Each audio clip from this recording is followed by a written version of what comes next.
안녕하세요. 사연에 빠지다의 DJ 민영입니다. 오늘 사연자님은 이제 나이도 있고 자식도 있으니 웬만하면 참고 잘 살아보려고 했는데 주변에서 영 가만두질 않는다는데요. 과연 어떤 사연인지 들어보시겠습니다. 오늘도 두 가지 사연 준비되어 있는데요. 끝까지 들어주실 거죠? 그럼 오늘의 사연 바로 시작할게요. 안녕하세요. 저는 40대 중반 여자입니다. 저는 남들보다 결혼을 좀 늦게 했어요. 30 중반에서야 지금의 남편을 만나 결혼했습니다. 그 전까지는 연애해도 결혼하고 싶다는 생각을 해본 적이 한 번도 없었는데 이상하게 지금의 남편은 처음 만났을 때부터 결혼하고 싶다는 생각이 들었어요. 외모부터 성격까지 다 제 이상형이었거든요. 제 자랑 같지만 사실 남편이 인물이 좀 좋아요. 성격도 다정다감하고 애교도 많습니다. 제가 어려서부터 남자 얼굴을 좀 많이 봐서 주변에서 친구들이 결혼하기 힘들 거라고 했는데 늦게라도 남편 같은 사람을 만나게 됐으니 다행이었죠. 남편이 저보다 나이도 4살이 어립니다. 지금이야 둘 다 40대라 같이 다녀도 엇비슷하게 보이지만 얼마 전까지만 해도 같이 다니면 사람들이 남매냐고 많이 물어봤어요. 남편이 워낙 나이보다 더 동안이거든요. 남편은 저를 처음 만났을 때 자동차 영업 일을 하고 있었어요. 마침 제가 차를 바꿔야 해서 알아보다가 주변에서 아는 지인이 남편을 소개해줘서 알게 됐습니다. 남편을 처음 만났을 때부터 저는 관심이 있었어요. 외모도 제 이상형이고 성격도 싹싹해서 마음에 들었거든요. 저는 차를 사고 나서도 남편을 다시 만나고 싶어 제가 먼저 따로 연락을 했어요. 그리고 계속해서 인연을 만들어보고 싶어 제 주변에 아는 사람들을 차를 살 때마다 남편을 소개했어요. 제가 장사를 하다 보니 주변에 아는 사람이 많아요. 제 덕분에 남편이 그 분기에 영업왕을 했다고 밥을 사주겠다고 하더군요. 제가 지금까지 살면서 단 한 번도 1등을 해본 적이 없는데 김 사장님 덕분에 영업왕 됐어요. 감사해요. 앞으로도 잘 부탁드릴게요. 남편과 사석에서 따로 만나다 보니 저는 남편이 더 좋아졌습니다. 저와 남편은 어느새 가까워져서 연애를 시작했어요. 제 나이가 있다 보니 자연스레 결혼 이야기가 나왔습니다. 저와 남편 사이야 워낙 좋았지만 시부모님께서는 처음부터 저를 달가워하진 않았어요. 당연하죠. 이제 갓 30이 넘은 아들이 결혼한다는 것이 좀 빠르다 싶은데 결혼하겠다는 여자가 4살이나 연상이니까요. 처음 인사 갔을 때도 시부모님은 흔쾌히 결혼을 허락해 주시진 않았어요. 우리 아들이 이제 30인데 뭐가 급하다고 벌써 결혼을 해. 그리고 얘가 겉으로 보기엔 귀티가 흘러도 막내라 철이 없어서 애가 영 사치스러워. 모아놓은 돈도 하나도 없다니까. 시어머니는 이러다가 아들이 지금 당장 나이 많은 여자랑 결혼하게 생겼으니 어떻게 막아보려고 제 앞에서 아들 흉까지 보셨어요. 그래, 이제 간신히 돈 벌기 시작한 애가 뭔 돈이 있어서 장가를 가겠어. 그리고 우리도 아들만 셋이라 위에 두 놈 장가 보내느라 남은 재산도 없어. 이 집도 우리 집 아니고 전세야. 거기다가 시아버지는 워낙 재산 없는 집이라며 제가 시집 오면 고생만 할 거라고까지 이야기를 하셨습니다. 그러고 보니 우리 막내보다 4살이나 많으면 우리 며느리들보다 나이가 훨씬 더 많네. 그 나이에 어린 형님들 모시기 힘들어. 이게 다 아가씨 생각해서 하는 말이니까 나이도 있는데 신중하게 생각해야지. 시부모님은 어떻게든 저를 설득하려고 하셨어요. 당신의 아들과의 결혼을 다시 생각하라고요. 시부모님의 반응을 예상하지 않은 건 아니에요. 안 그래도 인사 가기 전부터 남편이 저에게 신신당부했거든요. 형들이 다 나이가 어린 형수들이랑 결혼해서 제가 막내 며느리인데 나이가 제일 많을 거라 아마 시부모님이 탐탁치 않아 할 수도 있다고요. 제가 진우 씨보다 나이가 많아서 부모님께서 걱정하시는 거 잘 압니다. 그런데 걱정하지 마세요. 제가 나이가 많은 대신 다른 장점이 좀 많아요. 제가 일찍부터 장사를 했는데 자리를 일찍 잡아서 현재 여의도에서 식당도 운영 중이고요. 서울에 아파트도 있어요. 30평대 자가고요. 제 말에 순간 시부모님의 표정이 달라졌습니다. 특히나 서울에 자가 아파트가 있다는 말에 두 분 다 눈이 휘둥그레지셨어요. 우리 누나 완전 능력쟁이야. 그 사람 많은 서울 중심가에서 고깃집을 한다니까? 손님도 많아서 장사도 엄청 잘 돼. 완전 맛집이야. 결혼할 사람한테 누나가 뭐야? 호칭 제대로 해야지. 세아가, 가게는 어디에 있어? 아파트는 어디 있고? 가만 보니 남편이 시아버지를 그대로 닮았더라고요. 인물도 그렇고 상황 파악도 빠른 게 둘이 똑같았어요. 시아버지는 제가 장사도 하고 아파트도 있다는 말에 바로 저를 새아기라고 부르셨습니다. 시어머니는 그런 아버지가 마음에 안 드시는지 옆구리를 쿡 찌르셨어요. 장사 좀 하고 아파트 좀 있다고 뭐 다 결혼시키나? 내 아들도 아직 나이가 어려서 그렇지. 아가씨 나이 정도 되면 우리 아들도 아파트도 있고 가게도 있을 수 있지. 엄마, 내가 무슨 돈이 있다고 가게를 차리고 아파트를 사. 말도 안 되는 소리. 시어머니는 남편의 입을 손으로 틀어막았어요. 시아버지의 반응에도 시어머니는 제가 썩 마음에 안 드시는 것 같았지만 저는 그때부터 본격적으로 시부모님의 마음을 얻기 위해 부단히도 노력했습니다. 어쩌겠어요. 어리고 잘생긴 남편을 얻으려면 제가 노력해야죠. 저는 시어머니께 전화도 자주 드리고 선물도 자주 보냈어요. 그리고 생신날이면 저희 가게에 모셔서 식사도 대접했습니다. 그렇게 반년을 노력했더니 그래도 시어머니께서 결혼 허락을 해주셨어요. 결혼 허락의 결정적이었던 건 갑자기 남편이 회사를 그만뒀다는 겁니다. 자동차 영업일이라는 게 사람을 상대하는 일이다 보니 남편이 힘들어했어요.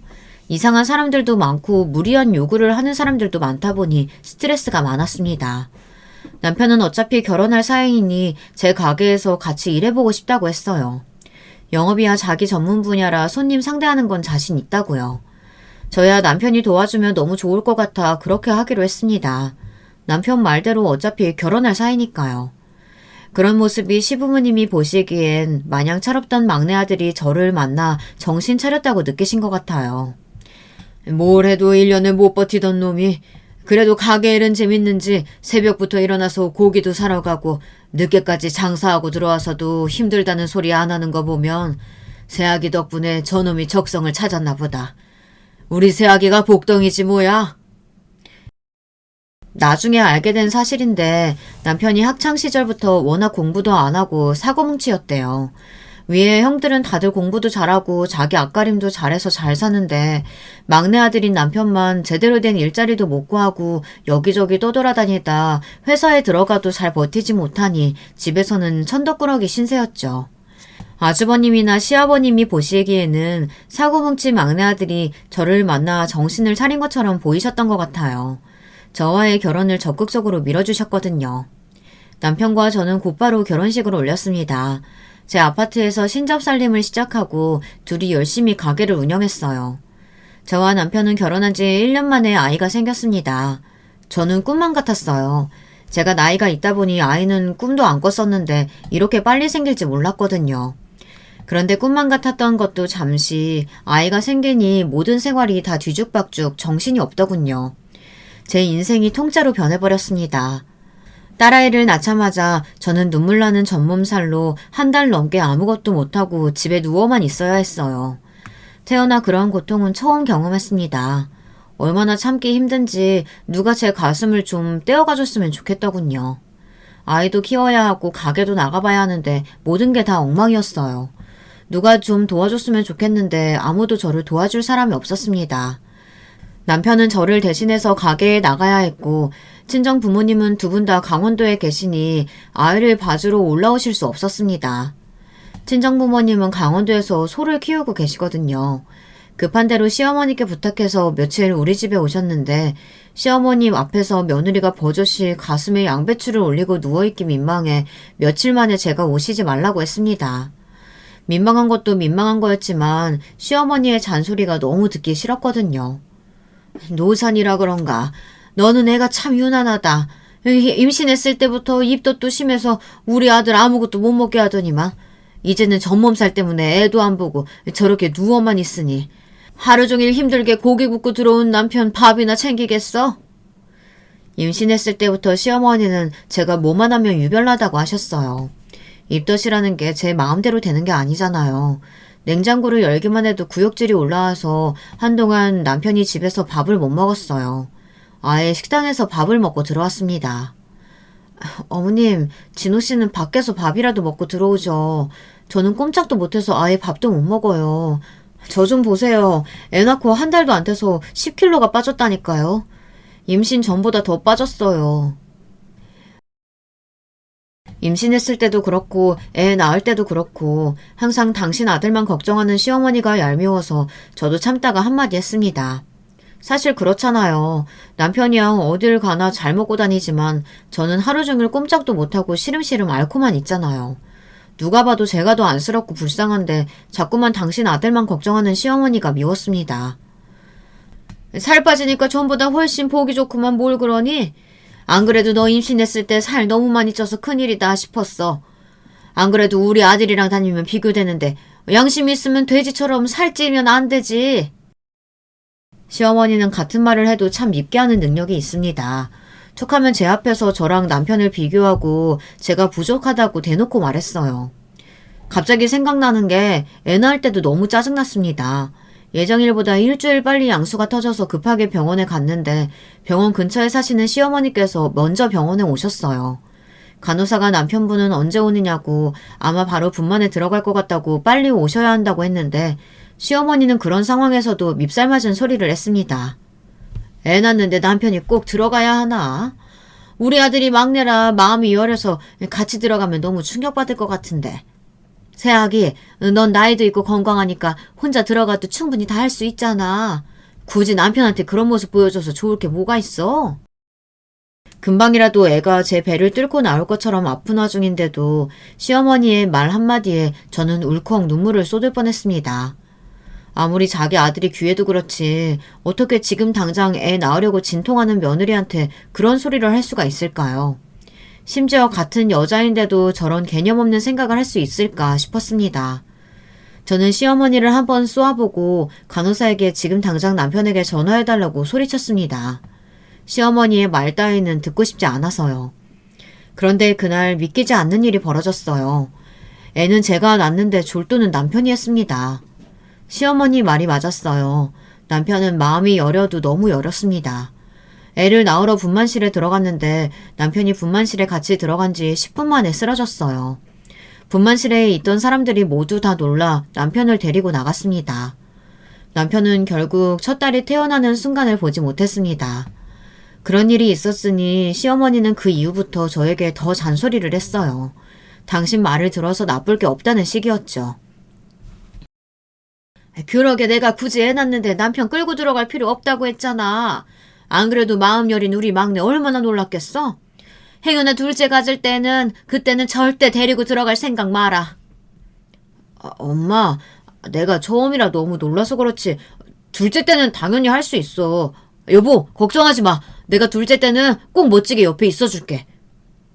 시어머니도 시어머니지만 가끔은 철없이 해맑기만 한 남편에게 화가 날 때도 있었습니다. 사람이 절대 나쁜 건 아닌데 남편으로서 든든한 맛은 없어요. 물론 연하에다 사회 경험이 많지 않은 사람이다 보니 항상 제가 더 챙기고 알려줄 것도 많다는 거야 결혼 전부터 이미 알고 있었지만 결혼해서 같이 살다 보니 힘든 부분이 있었습니다. 한 번은 그런 적이 있었어요. 제가 아이를 낳고 가게에 나가지 못하니 남편에게 이것저것 급한 일부터 알려줬습니다. 그전에는 남편이 홀서빙이나 계산 정도 받았지만 제가 없으니 업체 주문하는 거나 돈 관리하는 것도 신경 써야 하니까요. 그런데 제가 아이를 낳은 지 일주일도 되지 않아 일이 터졌습니다. 가게 매니저에게 급하게 전화가 왔는데 남편이 재료 주문을 잘못해서 당일 주말 장사에 지장이 생겼답니다. 저는 놀라서 당장 남편을 바꾸라고 했어요. 그런데 매니저 말이 기가 막혔죠. 남편이 약속이 있다고 나갔다는 겁니다. 정말 상상도 할 수 없는 일이었어요. 사장인 저까지 출산으로 자리를 비운 사이 남편이라는 사람이 주말에 약속이 있다고 나가다뇨. 저는 화가 나서 매니저에게 이런 일이 자주 있었냐고 물었어요. 그러자 잠시 망설이던 매니저가 이야기하더군요. 이번 주 내내 오전에만 가게에 들렀다 점심때만 되면 일 있다고 나가버렸대요. 저는 화가 나서 그날 남편이 들어오자마자 이야기 좀 하자고 했습니다. 그러고는 어디 있다가 오는 길이냐고 떠봤죠.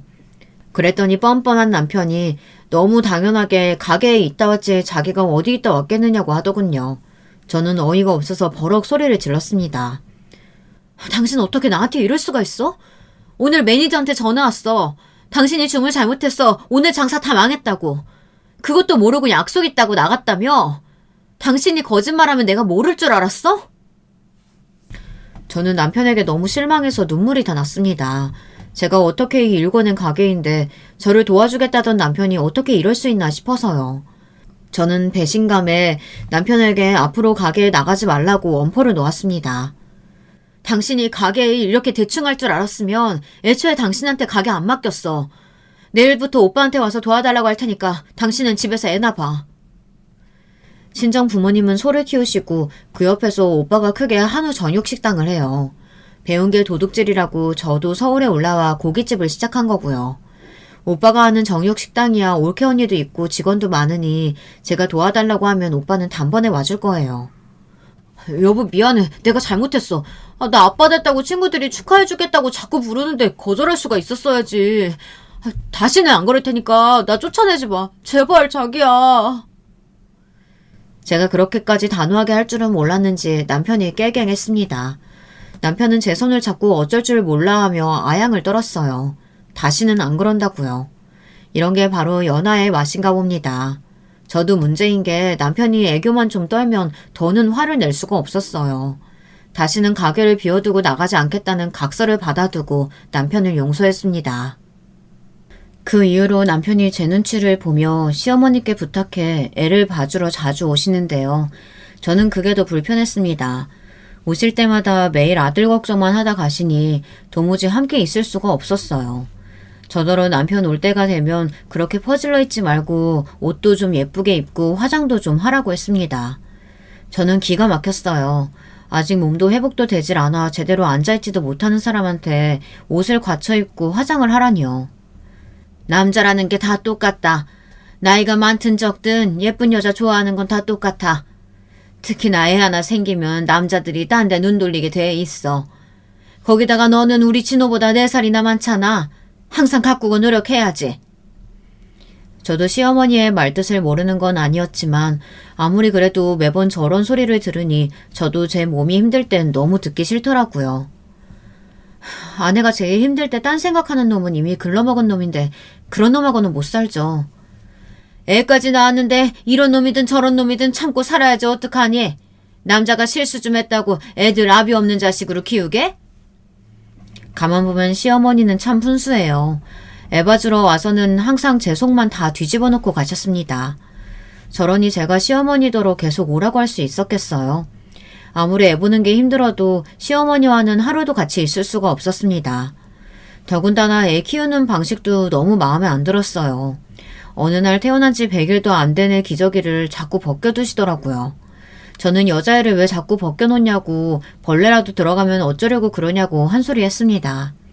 그러자 시어머니가 하시는 말이 기가 막혔어요. 아이고 유나는 날도 더운데 애 땀띠 생기게 뭐하러 꽁꽁 싸두니? 원래 어릴 때는 시원하게 키워야 건강한 거야. 나는 우리 아들들 키울 때 셋 다 그냥 다 벗겨놓고 키웠어. 그랬더니 봐라. 우리 아들들 셋 다 건강하잖아. 그거야 옛날 이야기고요. 요즘은 그러다가 애들 요도 감염 된다고 절대 그렇게 안 키워요. 더군다나 여자애는 그렇게 키운다는 말은 생전 들어본 적도 없고요. 시어머니는 당신 말에 제가 토를 단다고 매일 투덜거리셨지만 저는 듣고 싶지도 않았어요. 무슨 말이 되는 소리를 해야 들어주죠. 말도 안 되는 소리를 하는 건 물론이고 자꾸 당신 말이 맞다고 우기는데 상대하고 싶지 않았습니다. 저는 어차피 몸이 회복되는 대로 가게에 나가야 하니 집에서 아이를 봐줄 수 있는 보모를 구하기로 했어요. 그게 여러모로 마음이 편할 것 같아서요. 그런데 이게 생각보다 쉬운 일이 아니더군요. 좋은 보모를 구하는 게 하늘의 별 따기였어요. 구했다 하면 문제가 있었습니다. 첫째 딸을 낳고 2년 동안 보모 때문에 마음고생을 많이 했어요. 동네 고용센터를 통해 보모를 구했습니다. 저는 보모에게 아이를 맡기고 가게에 출근했어요. 저녁 장사가 바쁘다 보니 저는 항상 12시부터 저녁 8시까지 보모를 고용했어요. 시간이 늦다 보니 시급도 일반 보모보다 1.5배를 더 줬습니다. 안 그러면 사람 구하기가 힘드니까요. 당시에 아기가 너무 어려서 이제 막 기어다니려고 할 때라 보모가 좋은 사람인지 애를 잘 보는지 판단하기 어려웠어요. 그냥 보모를 믿고 맡기는 수밖에 없었죠. 보모에게 아이를 맡기고 얼마 뒤 아이가 무릎을 자꾸 꿇히며 기려고 하는 것 같길래 미리 보모에게 이야기했습니다. 첫애라 뭐든지 옆에서 다 제일 먼저 보고 싶은데 일이 바쁘니까 그게 쉽지가 않네요. 우리 딸 혹시 기려고 하면 동영상 좀 찍어서 보내주세요. 조만간 길 것 같은데 영 시간이 걸리네요. 그럼요. 걱정 말고 다녀와요. 내가 엉덩이만 들어도 바로 영상 찍어서 보내줄 테니까. 오래 장사를 하다 보니 제가 사람을 잘 믿지는 않아요. 지금까지 장사하면서 별의별 애들을 다 봤거든요. 부모도 보기에는 성격도 좋으시고 아이도 좋아하는 것 같아 믿고 맡기기는 했지만 아직 신뢰를 하지는 않았어요. 그러다 보니 일하러 나가서도 항상 집안에 아이가 신경 쓰였죠. 말도 못하는 애를 남의 손에 맡긴다는 게 생각보다 쉬운 일이 아니었어요. 그러던 어느 날이었습니다. 퇴근하고 집에 왔는데 아이를 안았더니 무릎에 작은 멍이 나 있더군요.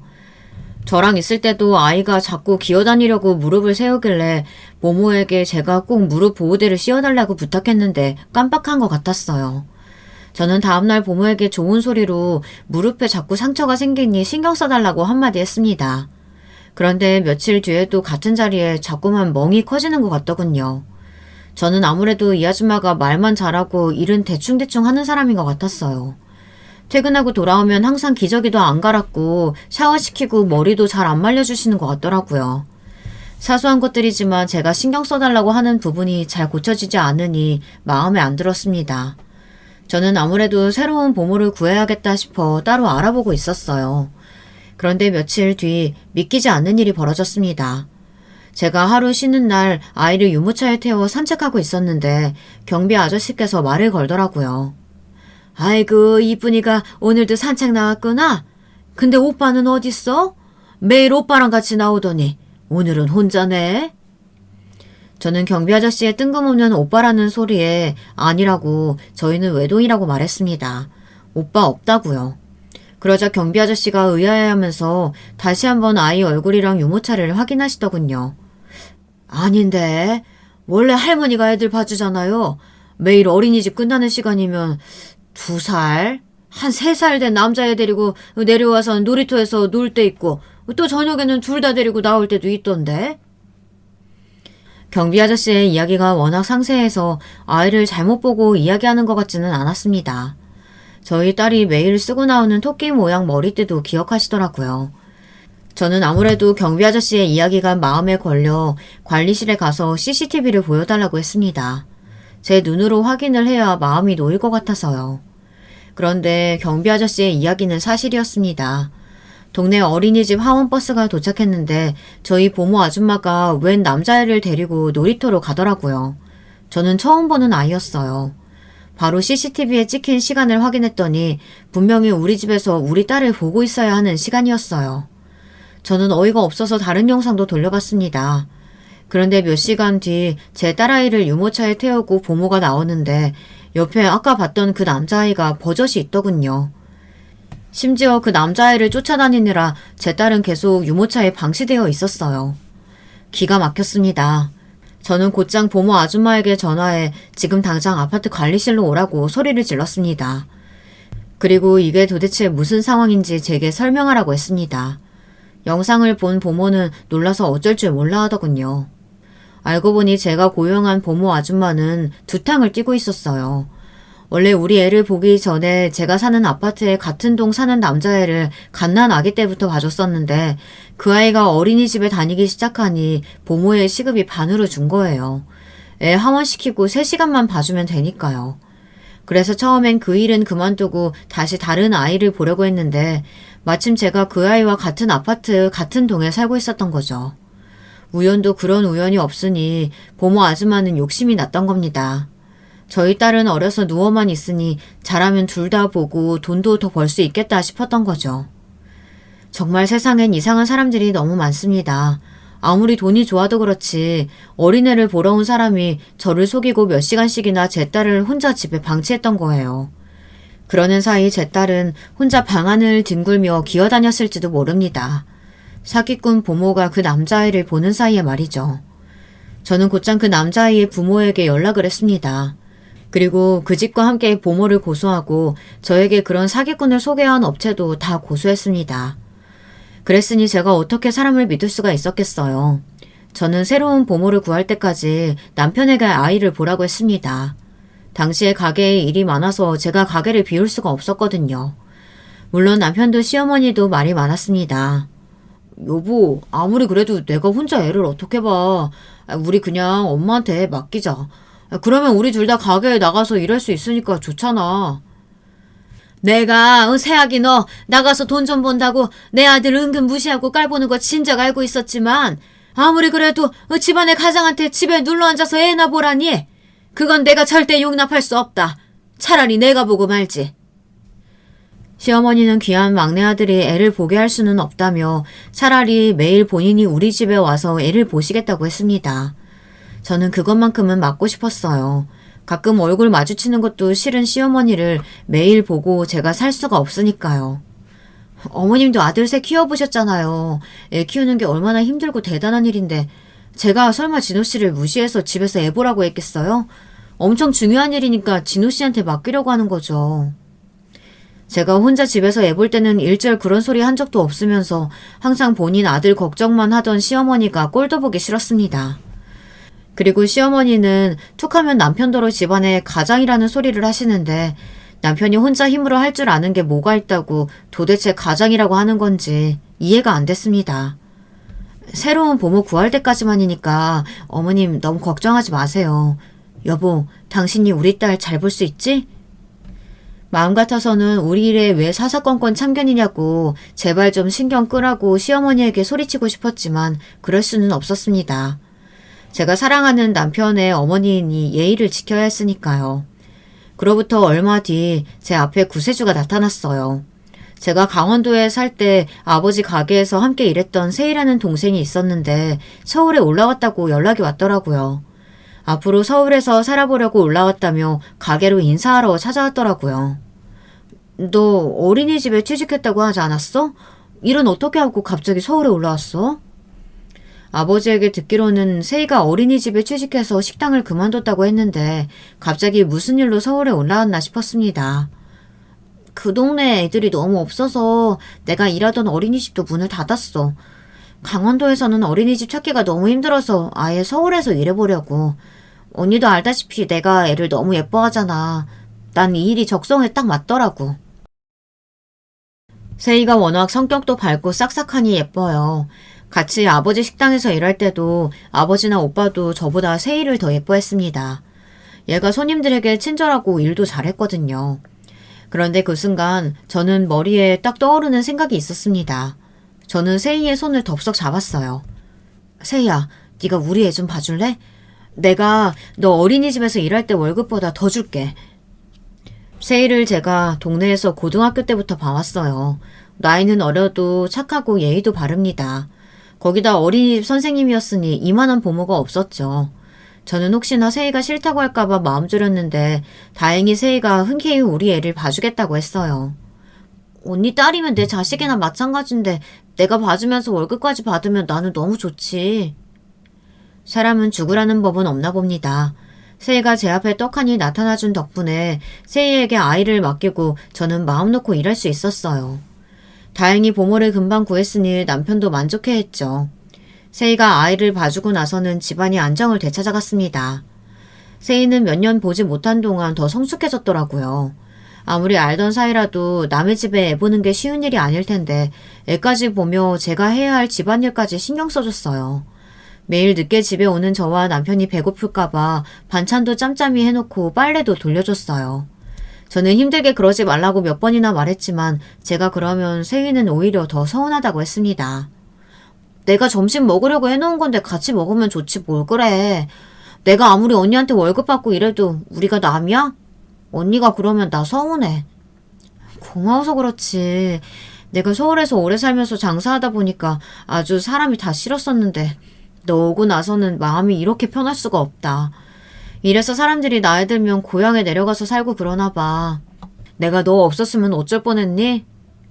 제가 동생이 없어서 이런 느낌을 처음 느껴봤는데 세희는 꼭 제 친동생 같았습니다. 말을 하지 않아도 제 속에 들어가서 제 마음을 들여다보는 것 같았죠. 애가 애 잘 보는 건 물론이고 음식도 잘하고 못하는 게 없었어요. 세희가 봄으로 와주고 나서는 제가 마음이 편해서인지 일도 잘 풀렸습니다. 가게가 장사가 너무 잘 돼서 새로 분점도 냈어요. 본점을 더 넓은 곳으로 이사할까도 생각했지만 본점의 느낌을 좋아하는 단골들이 많아 새로운 동네에 분점을 내기로 했습니다. 새로운 일을 시작하다 보니 저는 정신없이 바빴어요.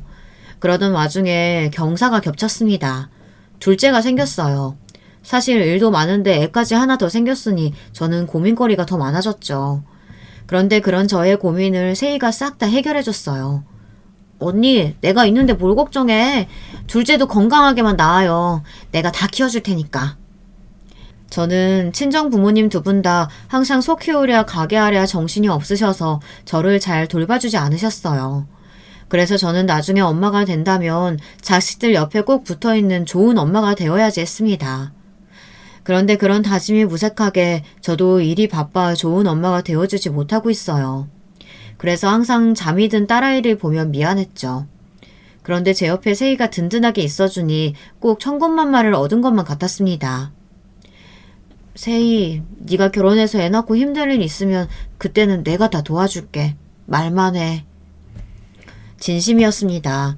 아무리 돈을 받고 하는 일이라도 세희처럼 진심을 다해 일해주는 사람은 드무니까요. 그렇게 시간이 흘러 저는 분점도 내고 둘째도 낳았습니다. 첫째보다 그래도 둘째는 뭐든 다 수월하다는데 저는 모든 게 다 둘째가 더 힘들었어요. 처음 가게를 낼 때보다 아는 게 더 많다 보니 분점을 내는 것도 쉽지 않았고 둘째 임신과 출산도 쉽지 않았습니다. 그러는 동안 저와 남편과의 사이가 전과 같지 않았습니다.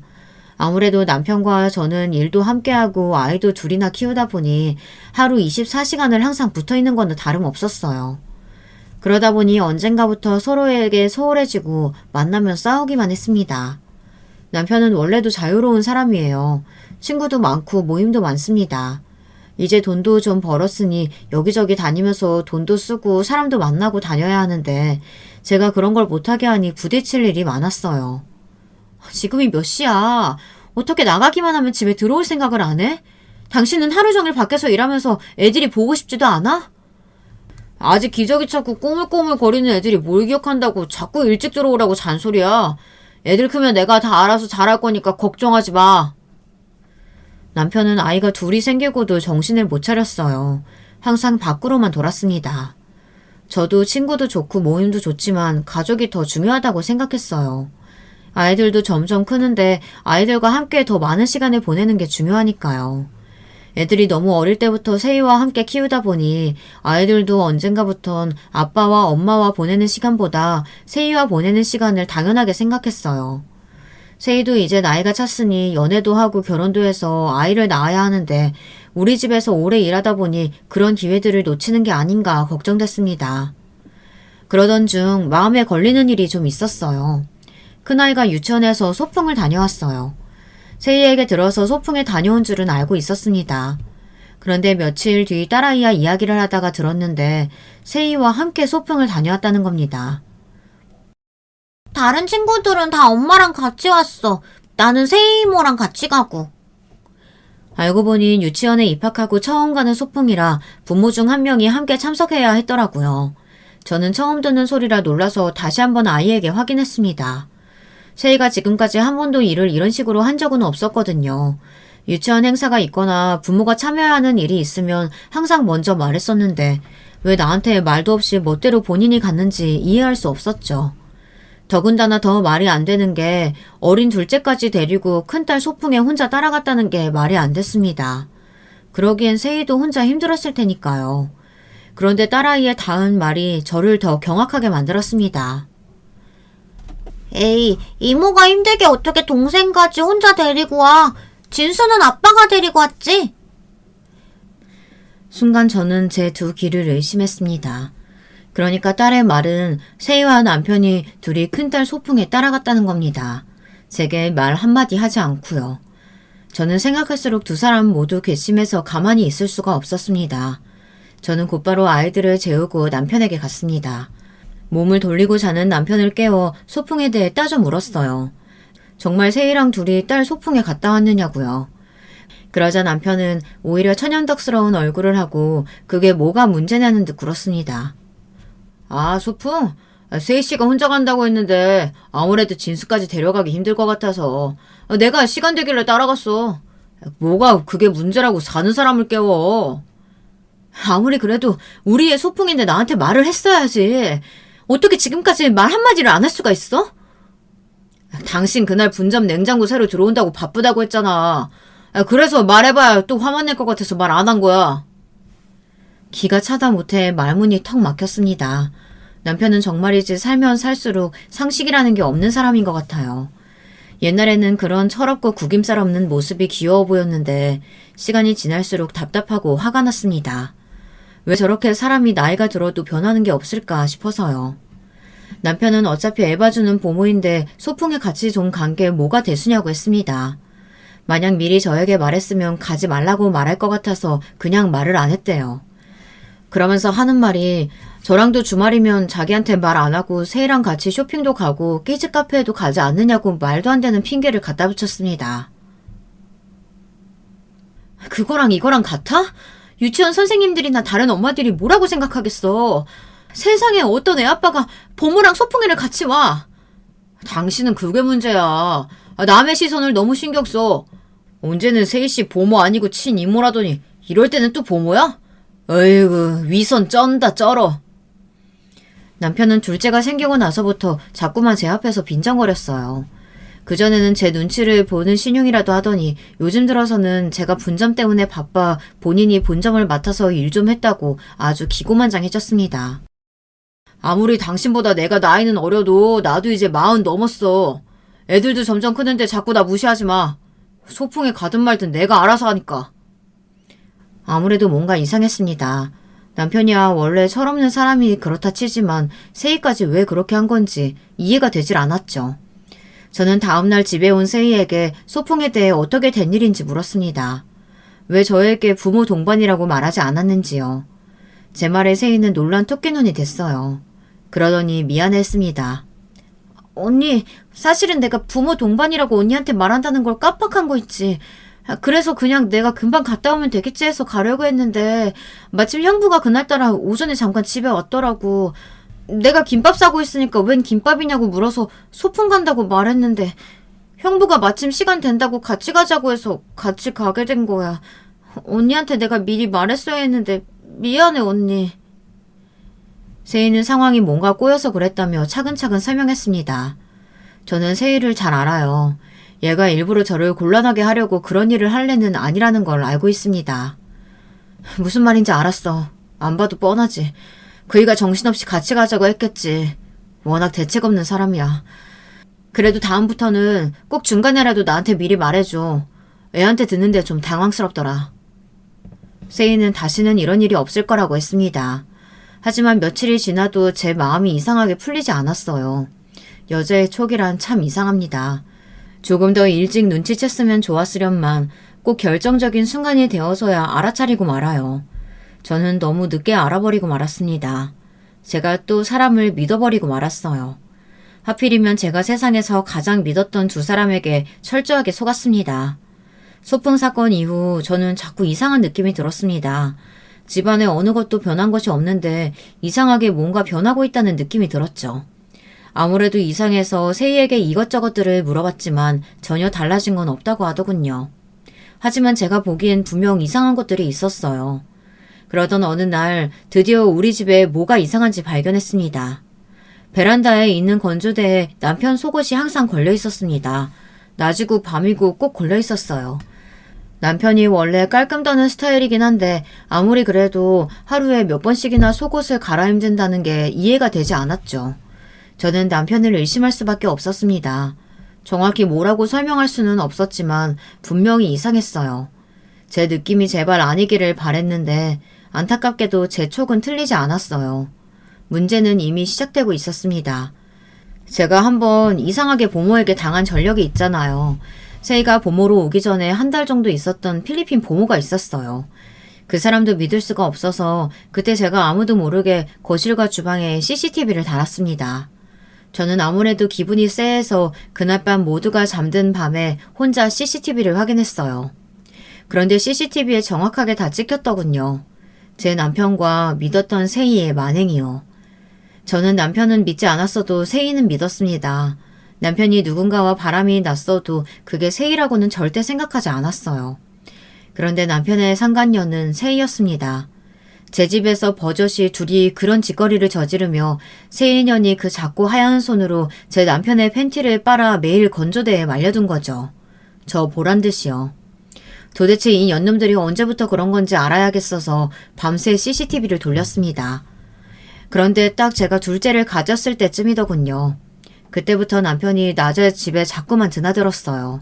두 사람은 제가 둘째를 낳고 병원에 있는 동안에도 제 집에 있었습니다. 그때 남편이 큰아이를 보겠다고 세희에게 휴가를 줬어요. 웬일로 이 인간이 애를 보겠다고 하나 싶었는데 세희와 함께 있기 위해 그런 거더군요. 둘째를 낳은 저를 혼자 병원에 두고 이 년놈들이 작은 방에 제 큰딸을 재워두고 거실에서 몹쓸 짓을 하는 모습이 CCTV에 다 찍혀 있었어요. 저는 손부터 발까지 모든 장기가 다 떨려서 도저히 숨을 쉴 수가 없었습니다. 저는 남편을 사랑했습니다. 하지만 배신당했어요. 저는 이 년놈들에게 어떻게 복수할지만 생각했습니다. 그리고 1분 1초도 저 더러운 인간들을 내 집에서 내 아이들과 있게 할 수는 없었어요. 저는 다음날 바로 남편과 세희에게 좀 쉬고 싶다고 말하고 애들을 데리고 일주일 동안 친정에 다녀왔습니다. 제 덕분에 두 년놈들은 아주 신이 났겠죠. 애들도 없이 둘이 신나게 놀 기회였으니까요. 저는 그로부터 딱 일주일 남편과 세희년에게 사람을 붙였어요. 그리고 불륜 증거를 싹 다 모았습니다. 그리고 제가 모르고 있던 세희년의 몇 년간의 행적을 쫓았어요. 서울에 올라오기 전에 그동안 강원도에서 어떻게 살았는지를요. 그리고 곧바로 변호사를 고용해 그 연놈들에게 고소장과 이혼소장을 보냈습니다. 그리곤 제 집에서 쫓아냈습니다. 바로 집 비밀번호를 바꿔버렸어요. 그리고 부동산에 집도 내놨습니다. 그 더러운 집에서는 더는 살고 싶지 않아서요. 남편과 세희년은 쉴 새 없이 저에게 전화했지만 저는 두 년놈의 전화도 메시지도 일절 받지 않고 답도 하지 않았습니다. 그로부터 얼마 뒤 생각지도 못한 일이 벌어졌습니다. 아이들은 강원도 부모님 댁에 잠깐 맡기고 급한 일이 있어 분점에 갔어요. 그래도 다행인 건 장사는 참 잘 된다는 겁니다. 제가 사람 복은 없어도 돈 복은 있는지 가만히 있어도 돈은 저절로 들어왔습니다. 그런데 그때였어요. 절대 보고 싶지 않았던 얼굴이 떡하니 가게에 나타났습니다. 바로 시어머니였어요. 친구들이랑 개모임이라도 하는지 사람을 20명이나 데리고 왔더군요. 정말이지 염치 없는 집구석은 달랐습니다. 어떻게 이런 상황에 버젓이 제 가게에 올 수 있을까요? 그런데 더 황당했던 건 그 이후부터였습니다. 시어머니는 남편에게 아무 소리도 아직 듣지 못했나 봐요. 제가 남편에게 이혼 소장을 보내고 집에서 쫓아낸 것도 전혀 모르고 있는 것 같았습니다. 저를 보자마자 왜 이렇게 요즘 연락이 안 되냐며 말도 안 되는 소리를 하더군요. 너는 며느리라는 애가 어쩜 그렇게 시어머니한테 안부 연락 한 번을 안 하니? 분점도 이렇게 삐깜번쩍하게 차려놓고 한 번 초대를 안 하길래 내가 직접 왔다. 친구들아, 이게 다 강원도에서 온 진짜 한우야. 마음껏 먹어. 우리 며느리가 다 공짜로 줄 거니까. 안 그래도 시어머니가 자꾸만 전화를 해대길래 저는 바람난 자기 아들 한 번만 용서해달라고 사정하려고 전화하는 줄 알았어요. 그래서 일절 전화도 안 받고 메시지도 다 무시했습니다. 그런데 이제 보니 시어머니는 저와 남편 사이에 있었던 일은 아무것도 모르고 자기 친구들한테 한우를 공짜로 먹일 생각만 하고 있더군요. 역시나 그 어미의 그 아들이에요. 주변 사람들한테 무슨 일이 생기건 말건 본인들밖에 모르는 이기적인 집구석이었죠. 저는 상종하고 싶지도 않았습니다. 이 아줌마 웃기는 아줌마네. 아줌마, 저 아세요? 누군데 남의 가게에 들어와서 고기를 공짜로 달라고 해요. 이상한 사람이네. 안 되겠네. 지금 당장 경찰에 신고해야지. 뭐야? 이게 미쳤나? 너 못 본 사이에 치매라도 걸렸니? 어떻게 잘난 네 남편 낳아준 시어머니를 못 알아봐? 안 되겠다. 너 당장 내 아들한테 전화해서 다 말할 거니까 그런 줄 알아. 시어머니는 기가 막히다는 듯 온몸을 부르르 떨며 남편에게 전화를 걸었습니다. 저는 오히려 잘됐다 싶어서 전화하든 말든 신경을 안 썼어요. 오히려 알아서 20명이나 되는 친구들을 데려왔으니 그 앞에서 아주 개망신을 줘야겠다 싶었습니다. 아, 그 보모년이랑 바람난 아줌마 아들 말하는 거구나. 잘 됐네요. 빨리 여기로 좀 오라고 하세요. 제가 할 말 있다고. 뭐, 바람? 얘가 도대체 무슨 소리라는 거야? 아들, 니야 마누라가 지금 이상한 소리 하는데 이게 다 무슨 소리니? 시어머니의 말소리에 주변에 있던 아줌마들은 다들 수군거렸습니다. 잠시 뒤 시어머니의 연락을 받은 남편이 가게로 후다닥 뛰어들어왔어요. 그러더니 저를 보자마자 곧장 제 앞에 무릎을 꿇었어요. 가관도 이런 가관이 없더군요. 여보, 도대체 지금까지 어디 있었어? 왜 그렇게 전화를 안 받아? 나 세기 씨랑 그런 거 아니야. 당신이 오해한 거야. 나 믿어줘. 그리고 나 당신이랑 이혼 못해. 우리 자식이 둘이나 있는데 당신이랑 내가 왜 이혼을 해? 남편은 어디 써놓은 종이라도 있는지 주절주절 말도 잘했습니다. 제가 영상 증거까지 다 가지고 있는데 아주 바람 피운 적 없다고 딱 잡아떼더군요. 여보, 잘했어. 판사님 앞에 가서도 딱 그렇게만 연기해. 그래야 내가 당신한테 양육비도 받고 위자료도 받지. 아, 그리고 이건 선물. 내가 얼마 전에 강원도 갔다 왔는데 당신한테 줄 선물을 찾았지 뭐야. 남편은 제 말이 무슨 말인지 모르겠다는 듯 어리둥절해서는 제가 준 봉투를 받았습니다.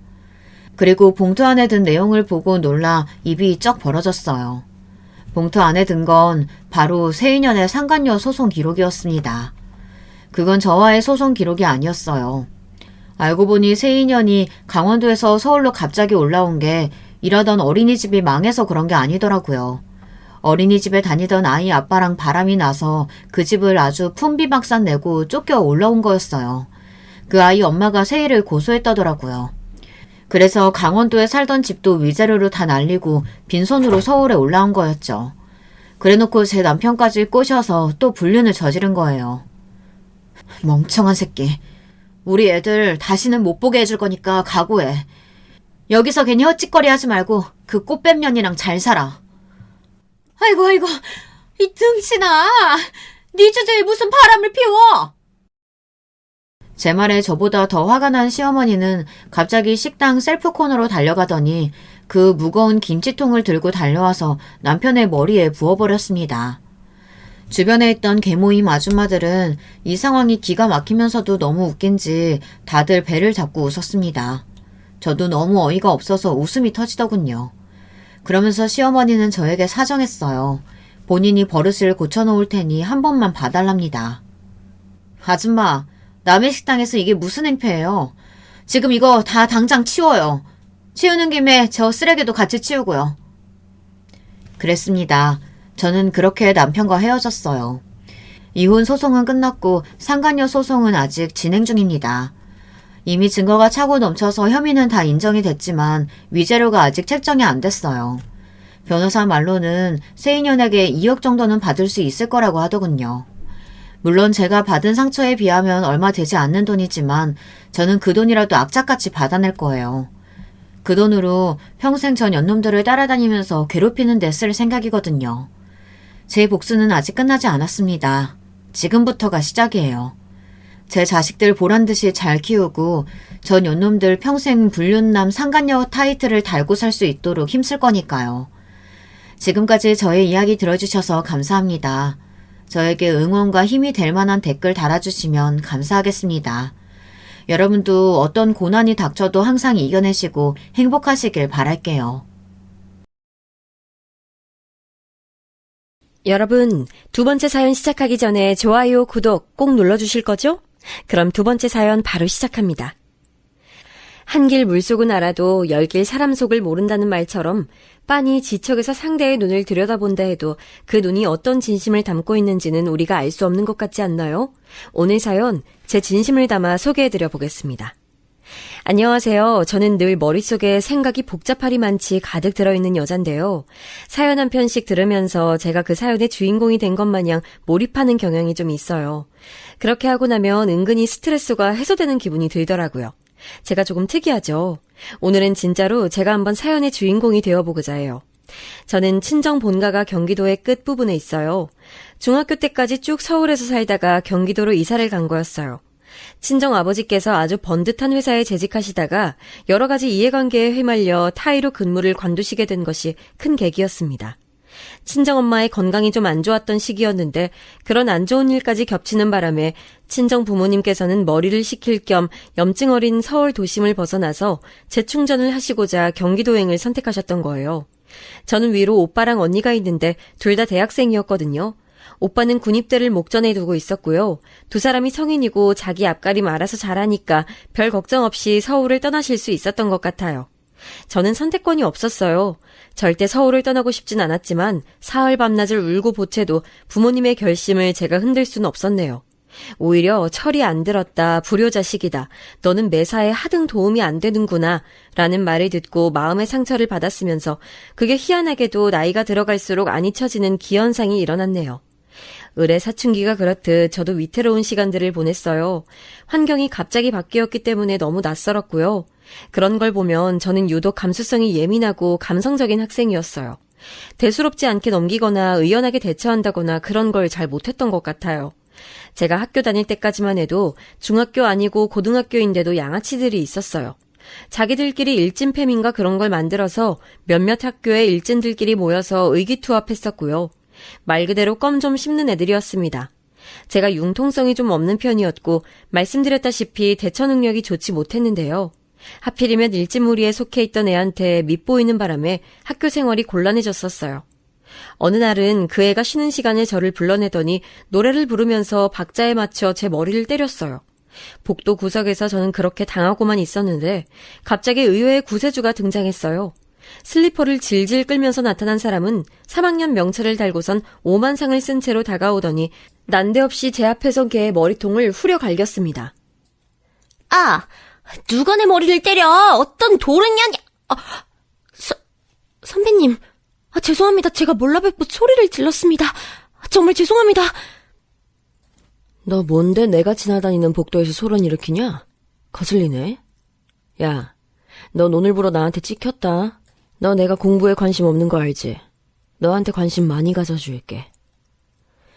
심드렁한 목소리가 내뱉는 내용이 살벌했고 제 앞에서 맹수였던 걔는 갑자기 벌벌 떠는 토끼가 되어 고개를 아래로 쳐박고 있었어요. 저는 그 3학년이 누군지 알 수 있었죠. 제가 다녔던 그 여고에서 당시에 가장 유명 인사였기에 저같이 조용히 학교 생활을 하고자 하는 애도 그 3학년을 알고 있던 거예요. 한마디로 표현해서 그녀는 일진 중의 일진이었습니다. 이 언니를 이렇게 가까이에서 본 건 처음이네. 자기한테 거슬린다는 사소한 이유로 후배를 이렇게 겁주다니. 내 입장에선 고맙네. 내가 운이 좋다. 저는 얼떨결에 그 유명인사의 등장 덕분에 걔의 마수에서 영영 벗어날 수 있게 됐어요. 하마터면 학교 생활을 완전히 망칠 뻔했지만 구사일생 했던 것이죠. 괴롭힘 당할 걱정 없이 대학 입학을 준비한 저는 평범하기 짝이 없는 저라는 인물을 반영하듯 아주 무난한 결과를 내서 서울의 중위권 정도에 속하는 4년제 대학에 들어갔죠. 제가 여기까지 오는 동안 친정 부모님께서는 짧다면 짧고 길다면 길었던 재충전의 기간을 마치신 후에 새로이 일을 시작하셨습니다. 지인분들의 조언과 도움을 받아서 친정 부모님께서는 식당을 차리셨습니다. 그때가 오빠는 아직 군 복역 중이었으며 언니는 이제 막 취업해서 직장에서는 신입사원이었거든요. 둘 다 도저히 부모님의 준비를 거들며 도와줄 상황이 아니었는데 부모님과 같이 사는 제가 고3으로 마침 올라가는 때였던 것이죠. 저는 설마 이제 고3 수험생이 된 저한테 식당 개업 작업을 도와달라고 부모님께서 그러시진 않을 거라고 생각했었네요. 제가 학교에서 당하고 겪었던 여러 가지 일들 부모님께서는 전혀 모르셨어요. 집에서 걱정할까봐 제가 말씀을 전혀 안 드린 것도 있는데 그 이전에 저한테 학교에서 무슨 일이 있었는지 이런 것들을 전혀 안 물어보셨거든요. 서울에서 어디 땅끝 마을이나 전라도를 간 것도 아니고 경기도로 이사를 간 거면 적응에 문제가 없어야 맞다고 부모님께서는 생각을 하고 계셨고 오빠나 언니가 워낙 씩씩한 성격이니까 저 또한 그래야 한다고 보셨어요.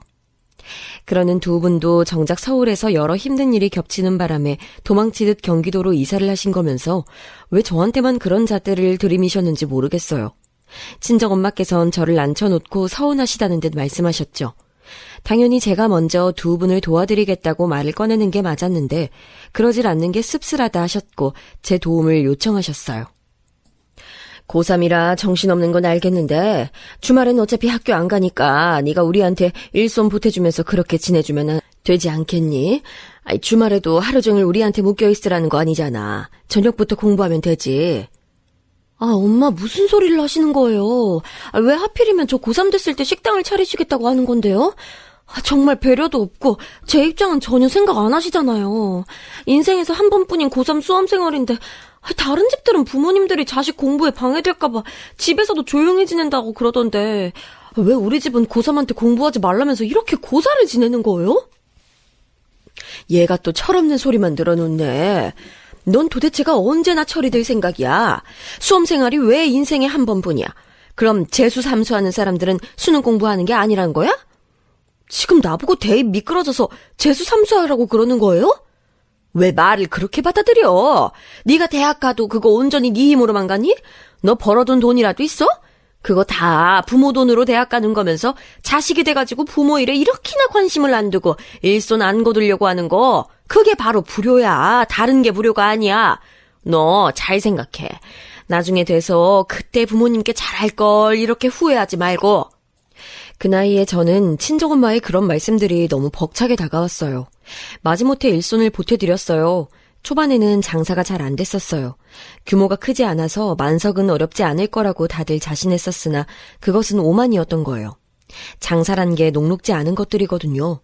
차라리 그때 부모님과 싸우는 한이 있더라도 수험 공부에 더 집중을 해볼 것을, 그랬다면 후회가 남지 않았을 텐데 라는 생각을 저는 두고두고 했답니다. 너무나도 무난한 결과를 냈기 때문에 괜히 아쉬웠던 것 같아요. 이런 저를 부모님께서는 이해하지 못하셨고 이미 끝난 걸 가지고 자꾸만 곱씹는 나약한 버릇은 어디서 배웠는지 모르겠다며 고개를 저으셨어요. 부모 자식 간의 관계는 정말로 복잡하고 오묘한 것 같아요. 부모님은 늘 저를 사랑해 주셨으며 저 또한 부모님을 공경해왔건만 알게 모르게 애증 같은 것이 자꾸만 자리 잡더군요. 저에게 가장 많은 상처를 줬던 존재가 부모님이라는 것이 정말 희한하다고 생각해요. 특히 저는 딸이라서 그런지 엄마와의 관계가 애증 그 자체였네요. 이런 게 좀 힘들었고 혼자 독립해서 잘 해내고 싶다는 생각이 강해져서 대학 진학한 후로는 조용히 혼자 이 악물고 지냈어요. 친정 부모님의 식당은 해를 거듭할수록 그래도 안정의 궤도에 오르기 시작했고요. 저는 대학 졸업 과정에도 취업 준비 과정에도 친정 식구들의 도움이나 조언 없이 그 어떤 손길도 빌리지 않고 혼자 해냈었네요.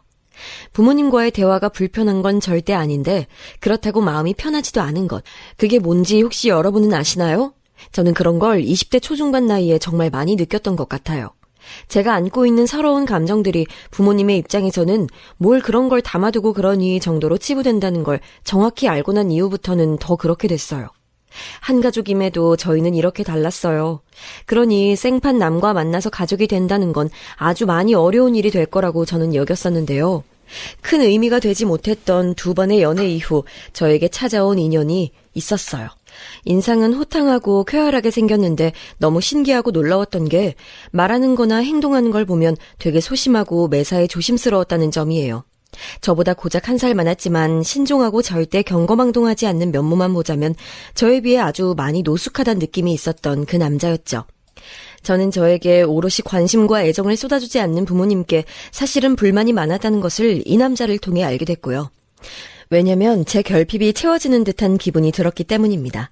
만남을 이어가던 저는 어느 날에 청혼을 받았고 어렵지 않은 고민 끝에 승낙을 했어요. 이런저런 일들이 중간에 또 있긴 했지만 결국은 결혼까지 꼴이 나게 된 인연이었죠. 저는 남편에게 무척 마음에 드는 부분이 있었고 결혼을 확정지을 만한 어떤 계기가 있었어요. 우선 마음에 들었던 부분은요, 남편이 제가 하는 말에 반응을 잘해준다는 점이 최고였어요.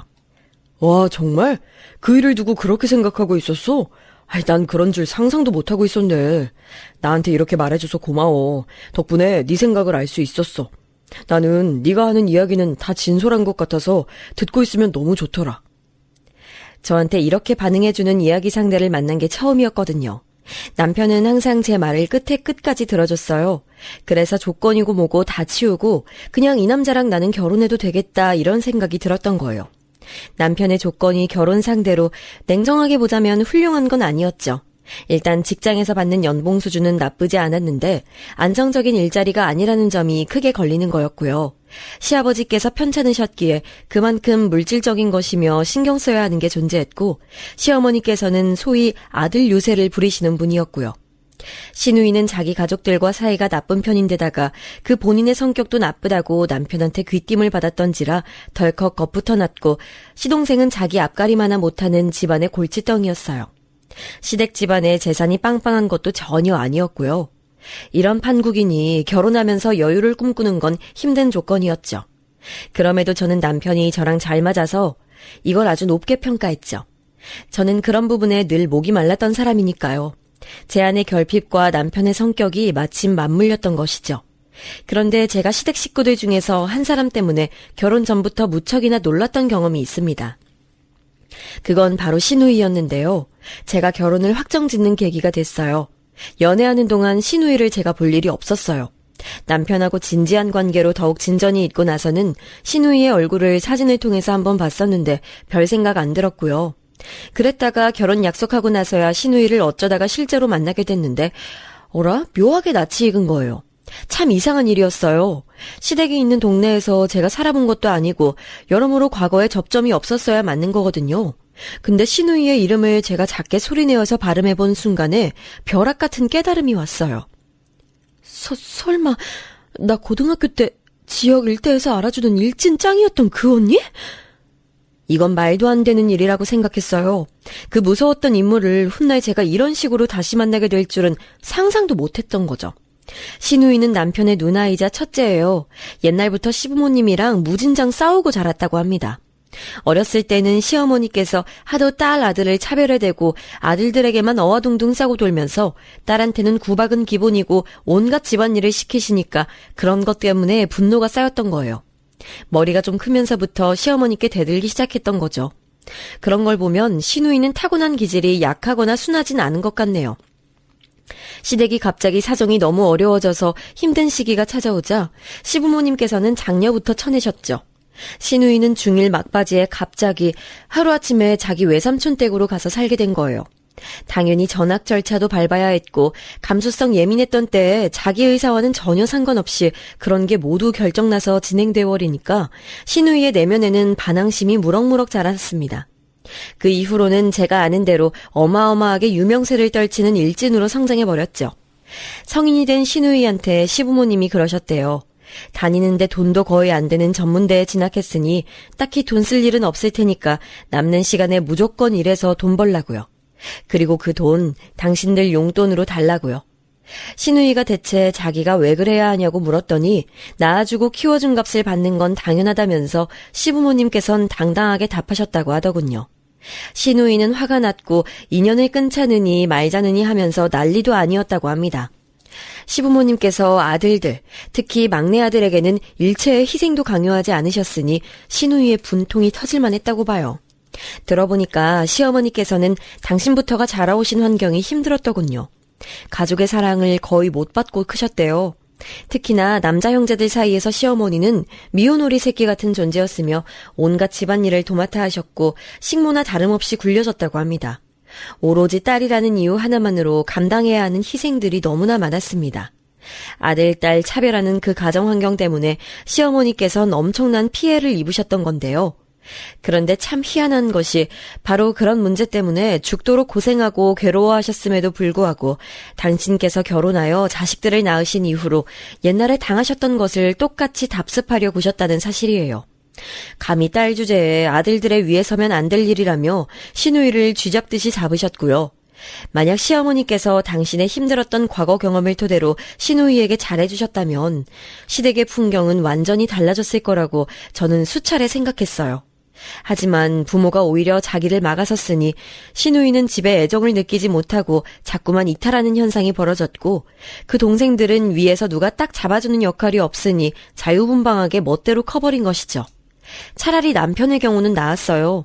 막내가 워낙 천방지축에다가 고집이 세니까 남편이 양보하고 살다 보니 배려의 미덕이라도 갖추게 됐는데요.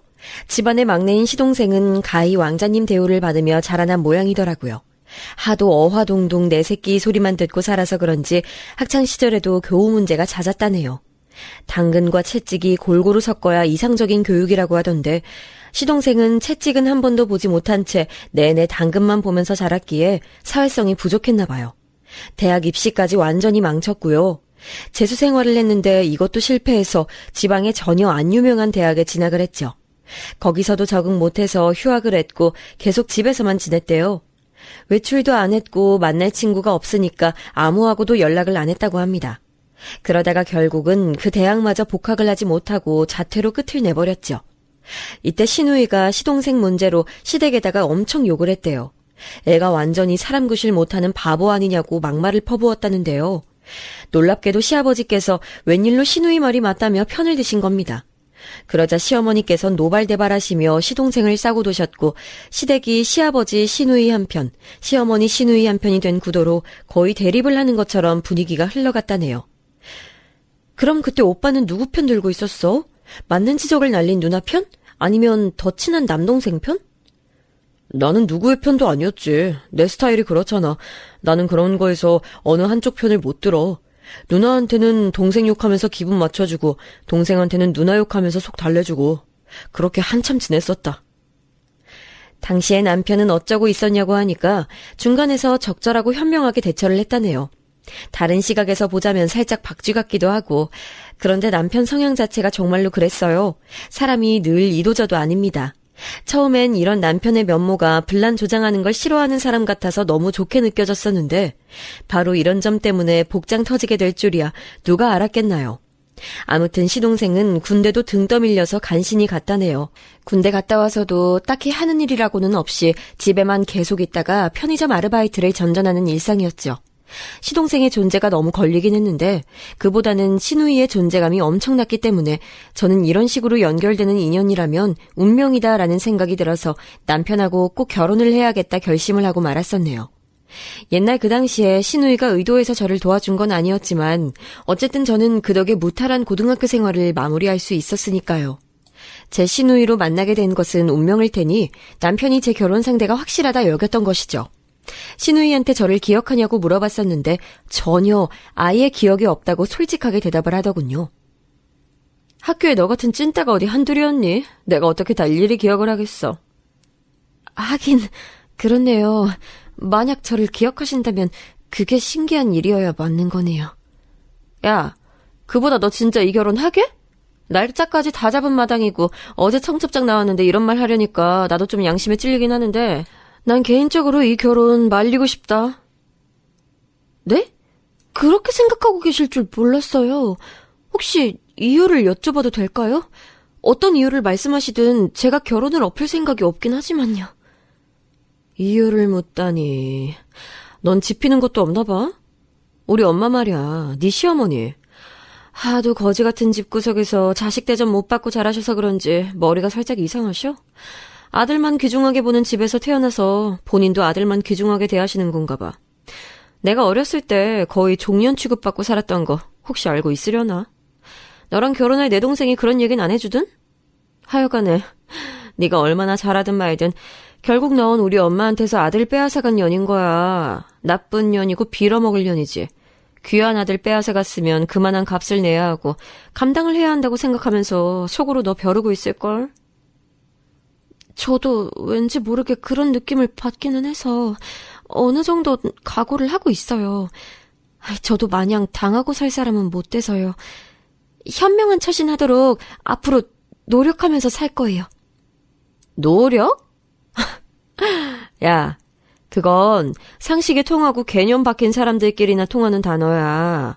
애초에 사고방식 자체가 너랑 근본부터 다른 상대가 있는데 그걸 어떻게 노력으로 극복하겠다고 하는 거야. 너도 참.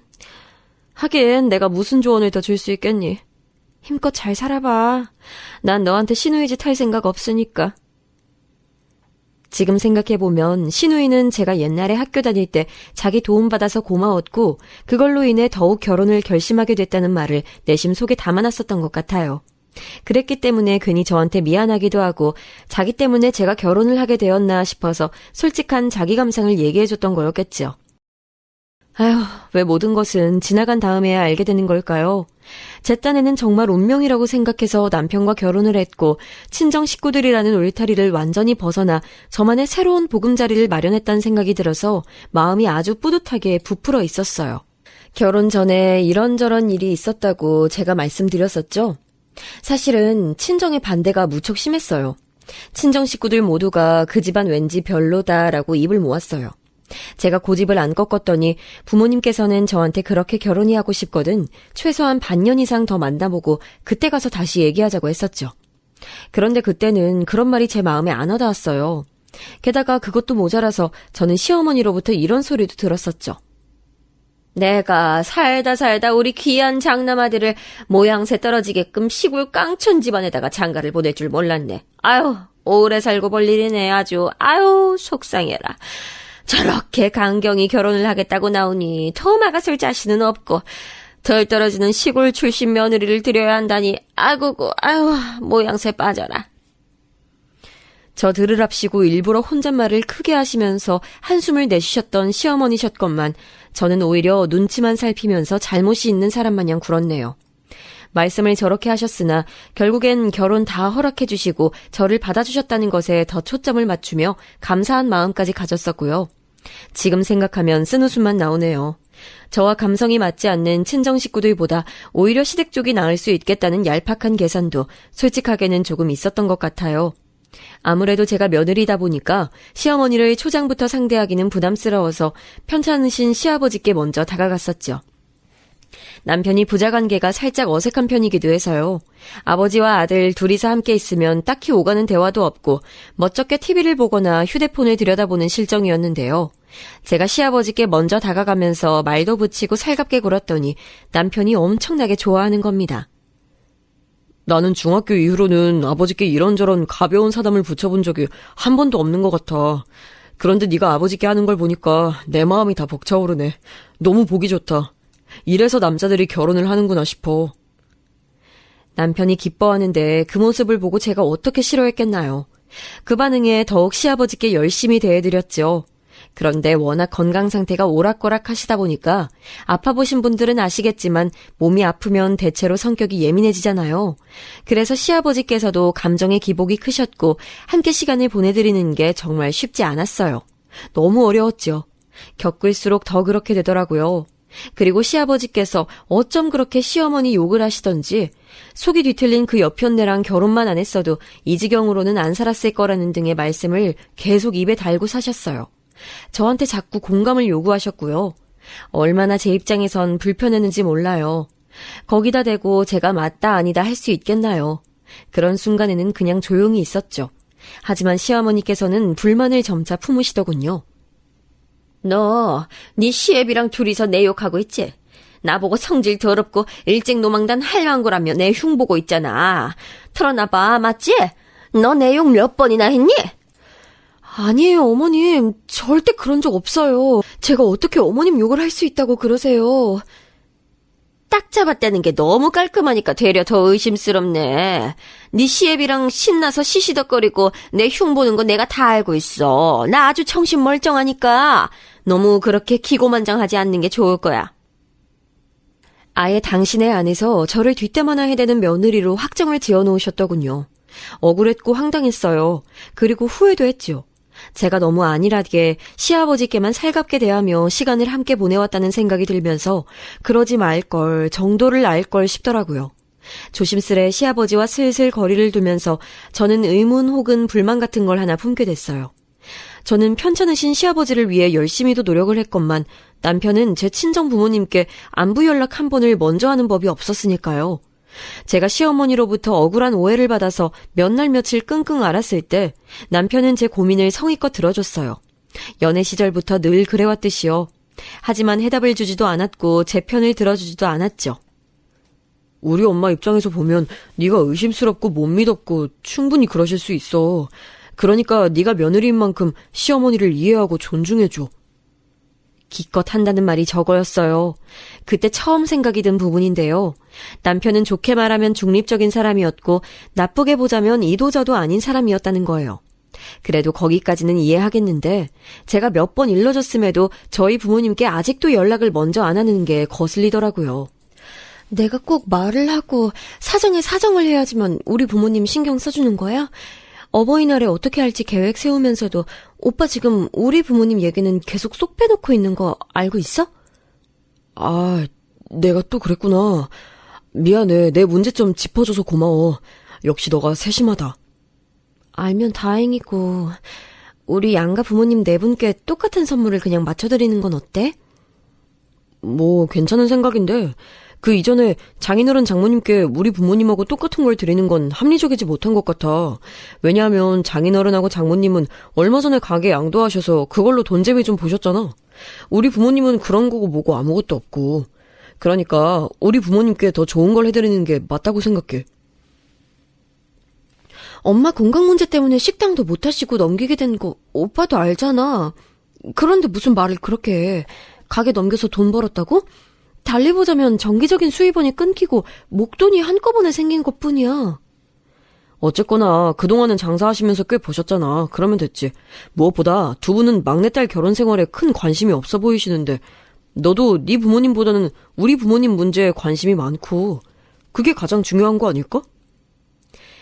남편이 그렇게 말한 순간에 제 얼굴이 화끈거렸음은 부정할 수가 없는 사실이에요. 제가 친정 식구들과 성향이 안 맞아서 소외감 느끼고 외로웠던 순간들이 많았다는 것, 서러웠던 걸 속에 쌓아두고 있다는 것을 남편은 저에게 다 들어서 잘 알고 있는 사람이었어요. 그걸 알고 있다는 무기로 그렇게 행동할 줄은 몰랐어요. 악의는 없다는 듯이 표정이 아주 태연했고요. 저는 갑자기 제가 친부모를 등한시하는 불효자가 된 것 같은 기분이 들어서 무척 민망했습니다. 남편에게는 이래나 저래나 저는 제 부모님이 세상에서 가장 중요하기 때문에 무조건 챙겨야 된다면서 급히 둘러댔지만 속은 엉망진창으로 말이 아니었네요. 그리고 바로 얼마 후 남편이 퇴사를 했는데요. 원래부터 안정적인 것과는 먼 일자리였기에 흔쾌히 저도 그러라고 해줬어요. 남편은 친한 대학 선배 형의 강력한 제안을 통해서 바로 사업을 차렸죠. 거창한 건 아니었고 사무실 하나 두고 시작한 일이었어요. 하지만 포부는 무척 컸기에 남편의 열의가 엄청났고요.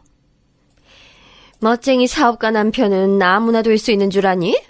넌 전생에 무슨 복을 그리도 지었길래 우리 아들 같은 남자를 홀랑 낚아서 결혼했는지. 내가 같은 여자로서 네가 부럽지 않을 수가 없구나. 그때 시어머니께서 저를 향해 던지신 말씀에 내심 충격받았었네요. 같은 여자로서 제가 부럽다니요. 그게 시어머니가 며느리한테 하실 만한 발언이었나 싶어서 지금도 가끔 곱씹고 있을 지경이에요. 결혼 전에 시누이가 저한테 경고했던 대로 됐어요. 정말로 그렇게 되더라고요. 사업의 내용이 어떻든 그게 잘 되든 말든 시어머니께서는 당신의 멋진 아들을 제가 감히 채갔으니까 그에 상응하는 대가를 제가 내놓아야 한다고 주장하셨습니다.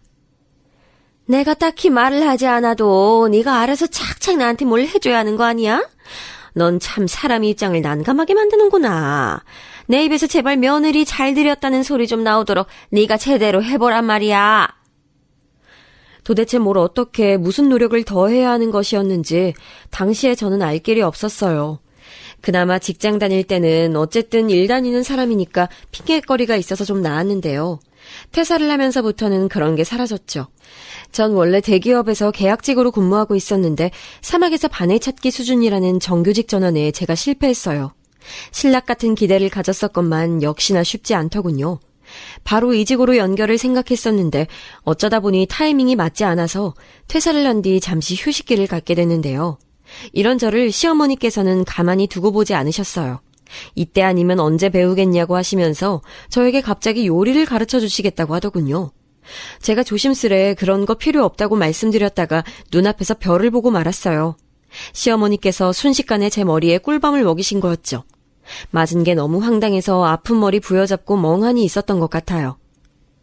어머님, 갑자기 이렇게 사람 머리를 때리시면 어떡해요? 어떡하긴 뭘 어떡하니? 잠깐 아프고 마는 거지. 너는 나한테 쥐뿔 해준 것도 없고 우리 귀한 아들 빼앗아갔지만 나는 원수마저 은혜로 갚는 보살이라서 말이다.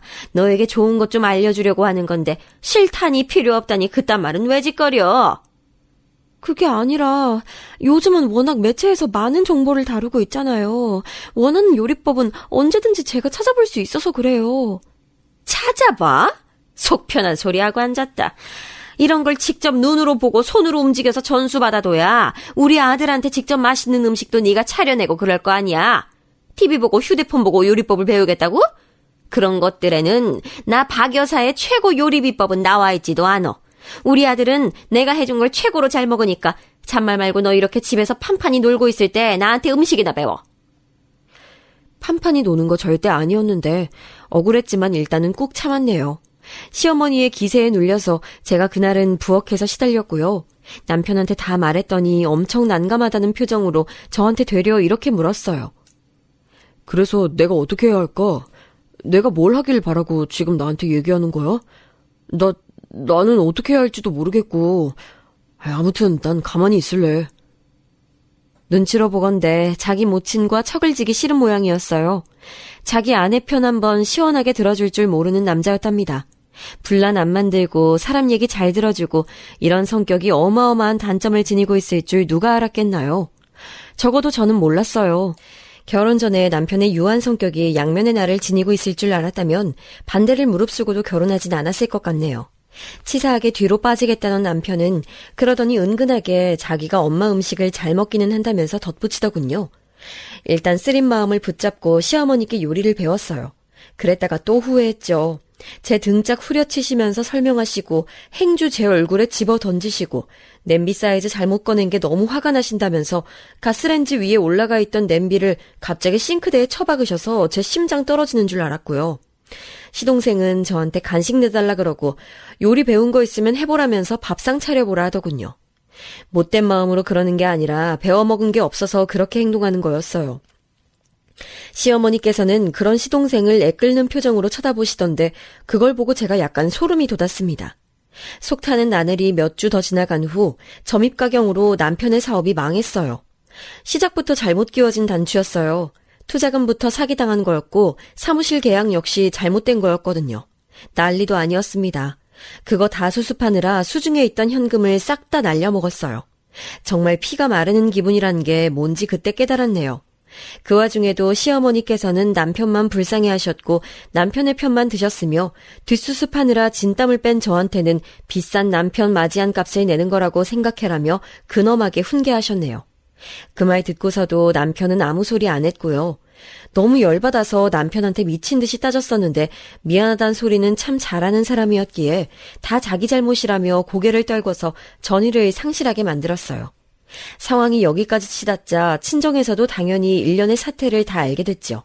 오빠랑 언니는 똑같은 반응을 보였어요. 그 결혼 할 때부터 이렇게 될 줄 알아봤다면서 저의 어리석음을 비웃었죠. 역시 친정 식구들이란 이렇게 나오는구나 싶어서 씁쓸해하고 있을 때였어요. 친정엄마가 저에게 신용카드를 내어주신 거예요. 내가 나이를 먹어서 그런가 이상하게 요즘 들어서 너 어렸을 때 못해준 것들이 자꾸만 생각나고 그러네. 예쁜 막내딸 두고서 뭐 그리 밖에 신경 쓸 일이 많다고 무심하게 굴었었는지. 네 아빠랑 상의해서 이거 주는 거야. 걱정 말고 부담 말고 요긴하게 쓰면 돼. 앞에서는 감사하단 인사만 했지만 그날 저녁에 집에서 많이 울었어요. 저를 보시는 엄마의 눈빛이 애틋한 기운으로 떨리고 있던 것이 계속해서 제 머릿속에 떠올랐거든요. 제가 우니까 남편은 왜 그러냐고 깜짝 놀라서 묻고 친정엄마랑 했던 대화 알려주면서 신용카드도 보여줬죠. 남편은 자기가 사위로서 면목이 없다고 침울해했어요. 그래서 제가 내일 날 밝으면 저희 부모님께 연락 한 통씩 드리라고 남편한테 그랬어요. 근데 알겠다고 해놓고선 다음날 밤에 물어보니까 연락 안 했더라고요. 왜 안 했냐고 하니까 차마 드릴 말씀이 없어서 연락을 못 했대요.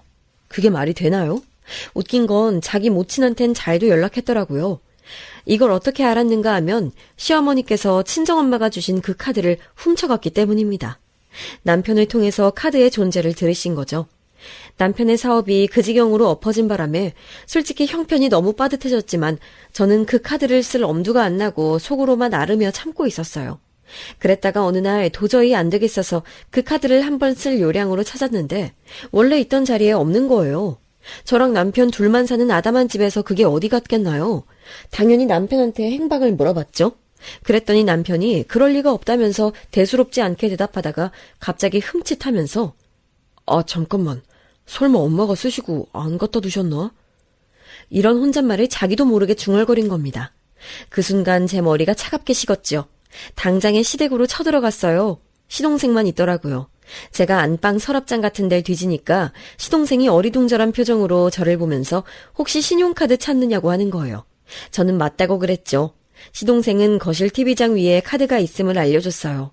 제가 그 카드를 손에 쥐고서는 안도의 한숨을 내쉬고 있는데 시동생이 헤헤 웃으면서 이렇게 말했습니다. 형수님 덕분에 우리 엄마 멋진 가방 생겼네요. 그런 거 들어보시는 게 꿈이라고 엄마가 하도 그러시는 거 듣고도 전 사드릴 능력이 안 되니까 마음이 아팠는데 참 다행이에요. 가방이요? 무슨 가방이요? 혹시 그거 지금 여기 있어요? 시동생은 해맑게 안방 안에 옷장을 열어서 그 안에 들어있던 가방을 저에게 보여줬어요. 그건 그냥 가방이 아니라 루이비통 명품이었어요. 제 표정이 굳어졌고 마침 시어머니께서 귀가하셨습니다. 안방에 들어오시다가 깜짝 놀라시곤 곧바로 가방부터 품에 안으시더군요. 어머님, 사실인가요? 제 친정엄마가 저 쓰라고 주신 그 신용카드 멋대로 훔쳐가셔서 그 가방을 구매하신 거예요? 그거 루이비통이잖아요. 어머님께서 그건 갑자기 왜 사신 건데요? 갑자기라니, 난 늘 이런 거 갖고 싶었어. 형편이고 여력이 안 되니까 사치를 못 부렸을 뿐이지. 세상 천지에 이런 거 안 갖고 싶은 여자도 있다니? 나이가 들어도 여자는 여자야. 누가 어머님이 여자 아니라고 제가 그런 적이라도 있나요? 왜 훔친 카드로 그런 사치를 하셨냐고 저는 그거 여쭙는 거예요. 훔친 카드? 너 말 한번 재수없게 안 해? 빌려 쓴 카드라고 하면 어디가 덧나니? 빌려준 사람이 아무도 없는데 그건 어불성설이었지요. 제가 차오르는 분노로 주먹을 꽉 쥐는 사이 시어머니께서는 눈을 부라리시며 저를 죽일 듯이 노려보셨어요. 귀한 사위를 얻어놓고도 입 싹 씻어버리는 사돈께 내가 직접 값을 받아낸 것뿐이야. 이거 왜 이래? 염치도 없는 집안 같으니 네가 열 올릴 게 어딨다고 이러니? 네가 하도 되바라져서 하지도 못하는 효도 이런 식으로 했다고 생각하면 너한테도 이득 아닌가? 시어미한테 멋지게 효도 한번 했다고 생각해. 염치도 없는 집안이요? 어떻게 이 상황에서 그런 식으로 말씀하실 생각이 드실 수가 있어요? 저요, 자랑은 아니지만 남한테 진심으로 화를 안 내보고 살아본 사람이에요. 폭발할 감정이라면 제가 끌어안고 터져버리는 게 낫다고 믿는 답답한 사람이 바로 저라서요. 그런데 어머님께서는 정말 대단하시네요. 이런 저로 하여금 너무 화가 나서 머리가 돌아버릴 것 같은 기분을 느끼게 하시다니요. 전부 다 모든 것들이 징그럽게 느껴졌어요. 이런 사람들을 한 가족으로 두고 늘 팔이 안으로 굽는 남편이 머릿속에 떠오르면서 제 안에 애정이 남아있지 않다는 것을 실감했습니다. 답답이로 살아온 네가 바본 거지 갑자기 그런 얘기는 왜 하니? 어디 감히 시어미 앞에서 이딴 금방진 행동을 보여? 수치를 모르시는군요. 민망해하지도 않으시고 신용이나 사과도 안 하시네요. 이 미친 것이 내가 왜 그래야 돼? 나는 명품 들만한 가치와 자격이 넘치는 입장이야. 걸맞는 걸 받아낸 것뿐인데 왜 내가 사과를 해? 사과를 해야 하는 건 진작에 제때 효도 못한 너겠지? 아, 끝까지 이러시겠다. 네, 잘 알겠습니다.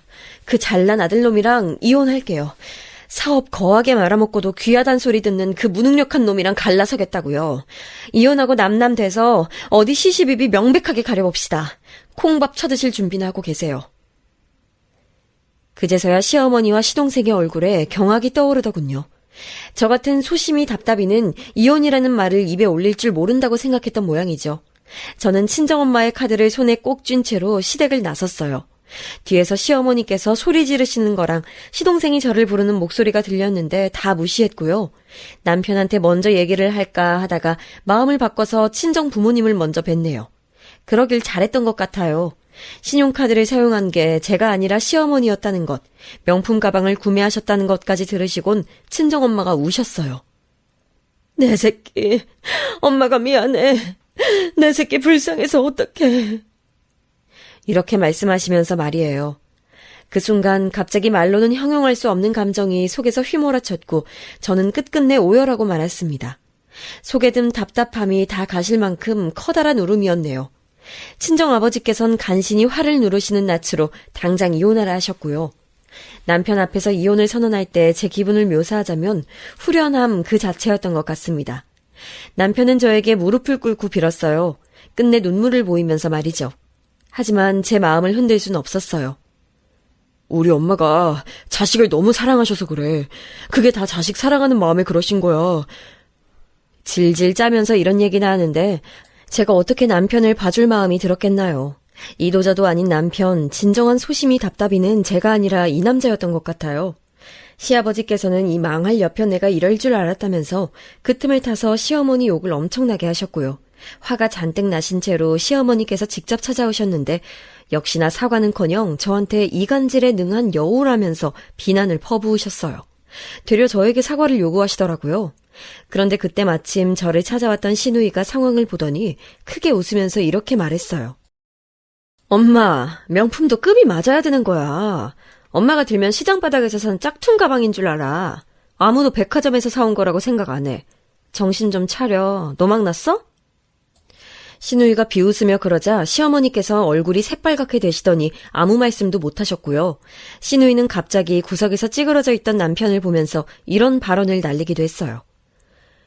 이혼 소송으로 너의 구질구질한 민낯을 다 드러내는 것보다 깔끔하게 이혼 도장 찍는 게 낫지 않을까?